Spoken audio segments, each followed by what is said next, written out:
Ustoz, ilm yo'lida sabr qanday bo'ladi? Ulamolarni go'zal bayti bor. Aytishadiki, "Man lam yazuq zullat ta'limi sa'atan sayatazawwaqu zullal jahli tula umrihi" deydi. Kim ilmga bir muddat sabr qilmasa, ilmni mashaqqati, ilmni xorligi, ilmdagi o'sha qiyinchiliklarga bir muddat sabr qilmasa, umri davomida jaholatiga sabr qilsin deydi. Kim bunga sabr qilmasa, bir muddatlik, ma'lum bir vaqt ichidagi ilmni xorligiga sabr qilmasa, endi bir umr o'zini johilligi sabr qilsin deydi. Ikkalasining bittasini tanla deydi. Yo uni tanla, yo buni tanla. Chunki ilm shiorlar bilan bo'lmaydi.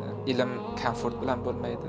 Ilm kengchilik, bemalolchilik, xohlagan paytda xohlagan ishni qilish bilan bo'lmaydi. Ilm zul bilan bo'ladi, xorlik bilan bo'ladi. Istagan narsangizni yeya olmaysiz, istagan joyingizga bora olmaysiz. Misol bir yerga chiqadigan bo'lsa, ustozga izn so'rab chiqish kerak. Bir kitob o'qirkan, bir ustozdan o'tkazib o'qish kerak. Bular xuddiki talabani bosayotganga o'xshaydi. Uni sha'nini toptalayotganga o'xshaydi. Biz islomiy ilmlar haqida gaplashamiz, islomiy ta'lim haqida. Shunday ko'rinadi boshida. Lekin nafsni tarbiya topishligi uchun ana u bosqichlardan bosib o'tish kerak. Nafsni bir yerda yo'q ustoz bunday dedi, murabbiy bunday dedi, ustimizdagilar bunday dedi. Demak shunday bo'lishimiz kerak ekan, bu nafsga og'ir, lekin u yerda tarbiyalanayotgan bo'ladi o'z o'rnida. Va bu o'rinda islomiy ta'limga muqobil ravishda zamonaviy universitet ta'lim turadi. Unda esa talabaga bunday narsalardan chetda turadi. Biz faqatgina belgilangan miqdorda leksiyamiz beramiz. Talaba undan keyin nima qildi, undan keyin kim bilan ko'rishdi, nima ko'ryapti, nima qilib, uni shaxsiy ishi deydi. Islomiy ta'lim bunga qarshi. Islomiy ta'lim faqat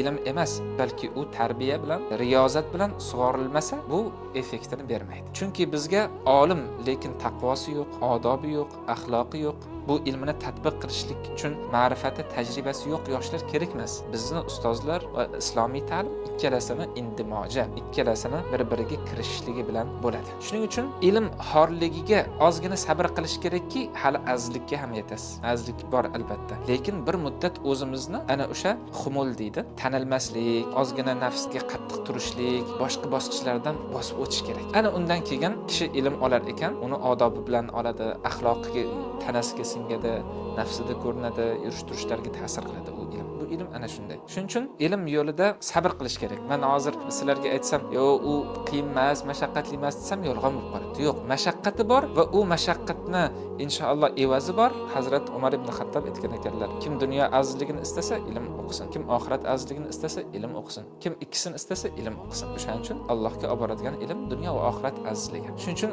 ukalarimiz, talabalarimizga Allohdan o'zligi sabr so'rasin. Nafslari ilm uchun bo'ysunishligi, nafslari yurishligi, zerikib qolmasliklari, uzilib qolmasliklari uchun Alloh taolodan tinmay madad olib turishimiz kerak va ozgina sabr qilishimiz kerak bo'ladi.